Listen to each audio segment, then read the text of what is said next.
Selamat malam Bapak Ibu sekalian yang terkasih dalam Tuhan. Saya akan membacakan firman Tuhan yang terambil dari Yehezkiel pasal yang ke-7 ayat yang ke-10 sampai dengan yang ke-27. Yehezkiel pasal 7 ayat yang ke-10 sampai dengan yang ke-27. Lihat, harinya sungguh datang, malapetaka akan menimpa, kelaliman bertunas, keangkuhan bertaruh, kekerasan bersimahara rajalela yang menjadi penopang segala kejahatan. Tidak ada hak dari mereka yang tertinggal, baik dari kelimpahan mereka maupun dari kemewahannya. Kemolekannya pun akan terhapus. Waktunya datang, harinya mendekat. Biarlah si pembeli jangan bergembira, dan biarlah si penjual jangan berduka cita, karena kehangatan murka tertimpa atas segala kegemparan mereka. Sebab si penjual tidak akan kembali kepada jualannya, kalaupun mereka masih tengah-tengah orang hidup, karena kehangatan murka tertimpa atas segala kegemparan mereka, dan tidak dapat ditahan lagi. Dan seorang pun tidak dapat mempertahankan hidupnya oleh karena kesalahannya. Tiuplah sangkakala dan sediakanlah segala sesuatu, tapi seorang pun tidak maju berperang, sebab kehangatan murkaku tertimpa atas segala kegemparan mereka. Pedang ada di luar kota, sampah dan kelaparan ada di dalam. Barang siapa yang di luar kota akan mati karena pedang, dan barang siapa yang di dalam kota akan binasa oleh kelaparan dan sampah.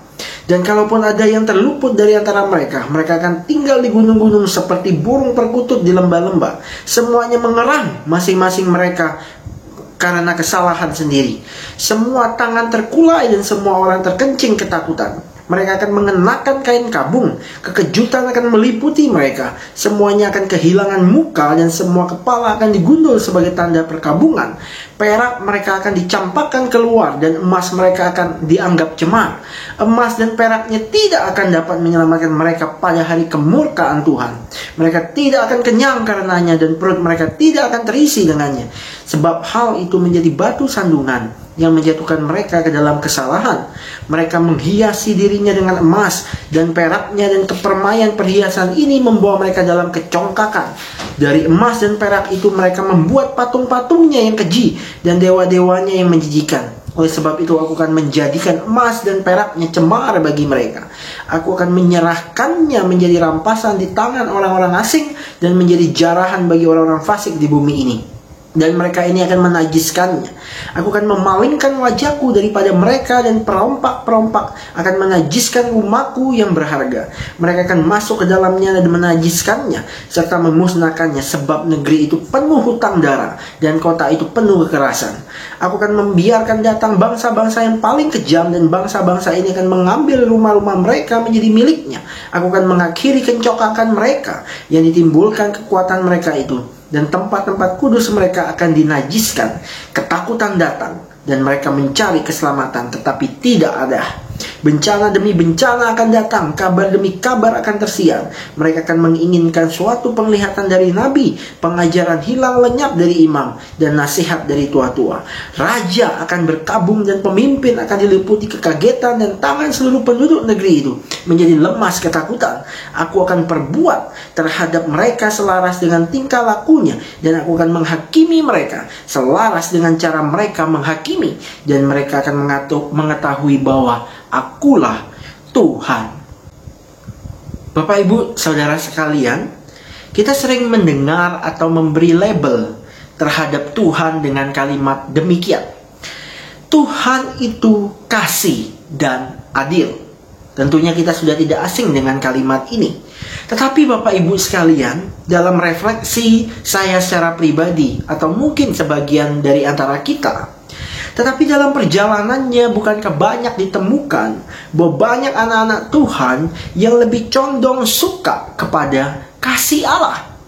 Allah yang memberkati, Allah yang memelihara, Allah yang memberi berkat jasmani. Semua orang bertepuk tangan dan memuji Tuhan karena kasih Allah yang begitu luar biasa. Tapi Bapak Ibu sekalian, semua itu akhirnya justru membawa banyak anak-anak Tuhan terjebak di dalam merefleksikan Tuhan dalam hidup mereka, bahwa Tuhan itu kasih.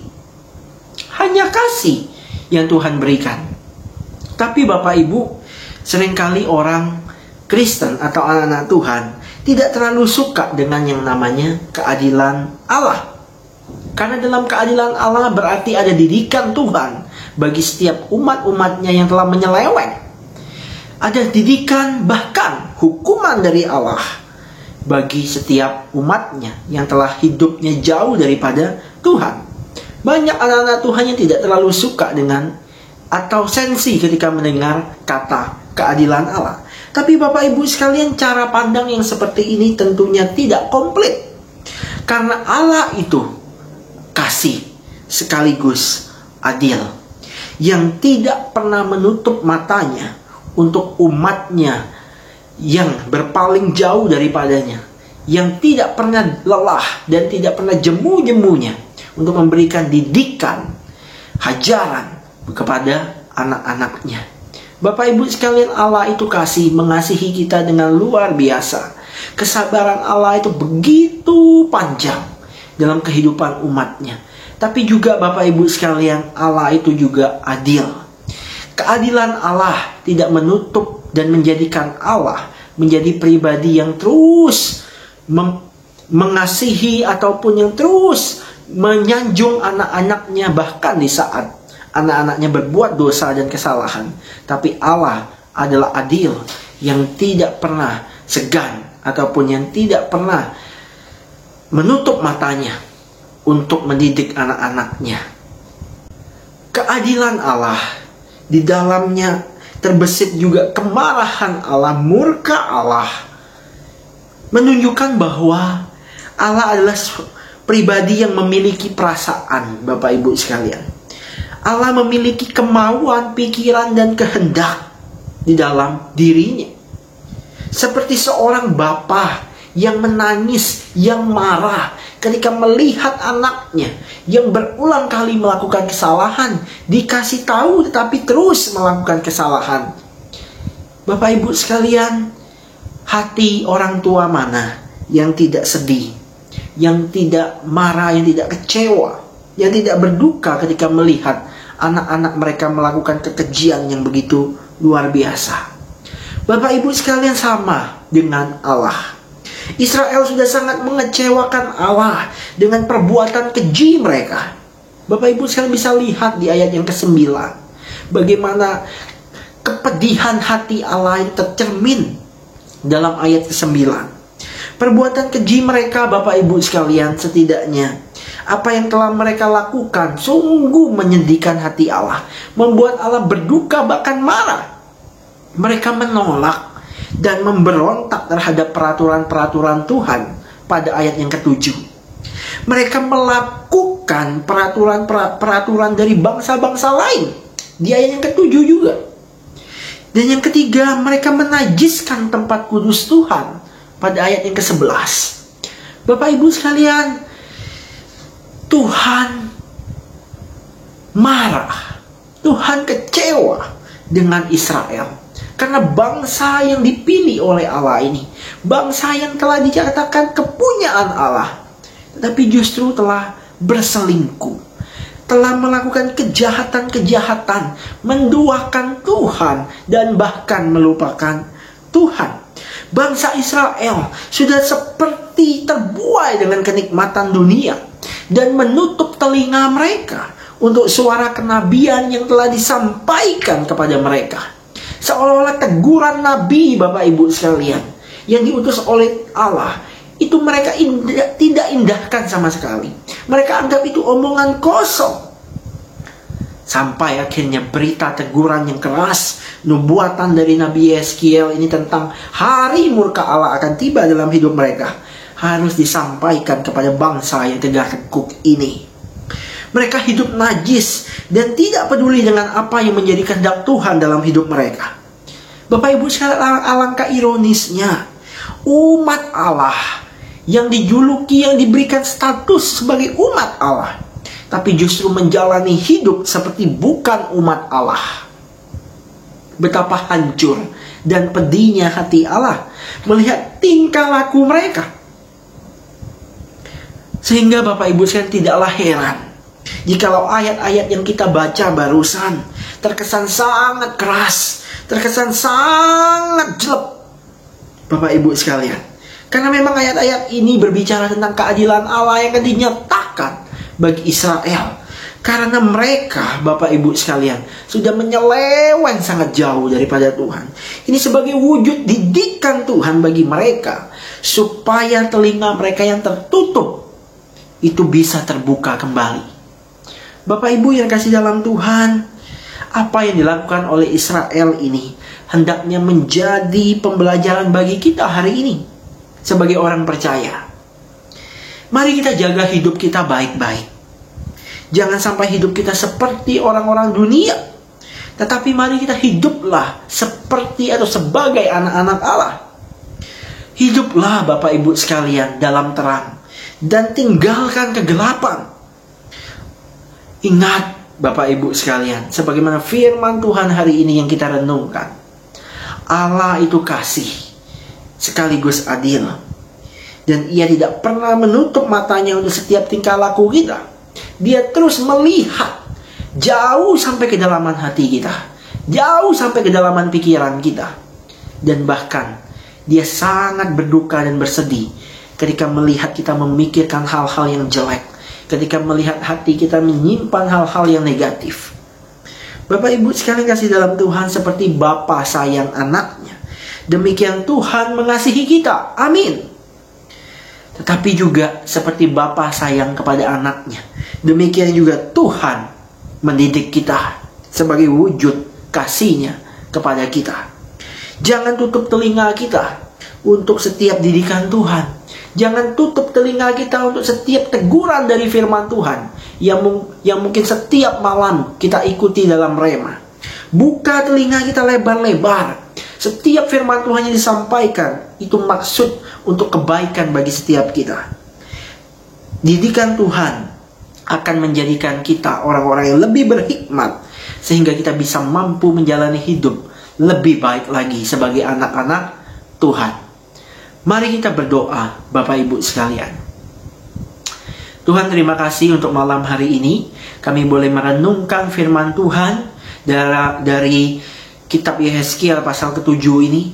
Kiranya Tuhan boleh menolong kami untuk belajar bahwa Tuhan itu kasih. Kami percaya Engkau mengasihi kami, tapi juga Tuhan, Engkau sekaligus adil. Engkau mendidik, Engkau menegur setiap kami, sehingga setiap tingkah laku kami, hati, pikiran kami, hidup kami yang mungkin sedang jauh dan menyeleweng daripada Tuhan, teguran Tuhan itulah yang menjadikan kami lebih berhikmat, memelihara, menjaga, memperbaiki kehidupan kami, menjadi anak-anak Tuhan yang lebih baik lagi.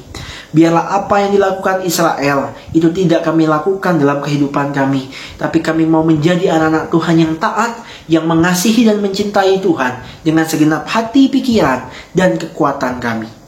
Tuhan, kami juga berdoa menyerahkan untuk setiap jemaat Tuhan yang hari ini sedang bergumul dengan kondisi keuangan mereka, dengan kondisi pekerjaan mereka, dengan kondisi kesehatan mereka, atau bahkan di antara mereka ada yang terkena atau terinfeksi virus corona yang harus menyebabkan mereka diisolasi. Ya Tuhan, boleh menolong mereka, memulihkan mereka, memberikan mereka kesehatan, stamina yang baik, sehingga mereka boleh kembali pulih seperti sedia kala. Tuhan, kami juga mengingat untuk bangsa dan negara kami yang hari ini terus berjuang di dalam membawa keluar bangsa ini dari pandemi COVID-19. Upaya-upaya untuk pembuatan vaksin telah diupayakan dengan begitu cepat. Tuhan, kami memohon tuntunan Tuhan di dalam setiap proses penyelesaian dari terbitnya atau keluarnya dari setiap vaksin untuk COVID-19 ini. Kiranya Tuhan boleh menolong setiap pemerintah kami, tim dokter, tim ahli, sehingga semuanya boleh berjalan dengan baik dan lancar, sehingga vaksin ini boleh berguna bagi seluruh rakyat Indonesia maupun di dunia. Tuhan, kami memohon pertolongan Tuhan. Kami manusia lemah dan terbatas, tapi kami punya Tuhan yang luar biasa, dan kami percaya bahwa Tuhan akan menuntun dan memelihara kami. Tuhan, kami juga berdoa menyerahkan untuk istirahat kami pada malam hari ini. Kiranya Tuhan boleh menolong, memimpin, menyertai istirahat kami pada malam hari ini, sehingga esok hari kami boleh bangun dengan sehat. Dan terlebih Tuhan, hidup kami boleh sungguh-sungguh menjadi anak-anak Tuhan, memancarkan terang, menjadi garam bagi kemuliaan Tuhan. Di dalam nama Tuhan Yesus kami berdoa. Amin.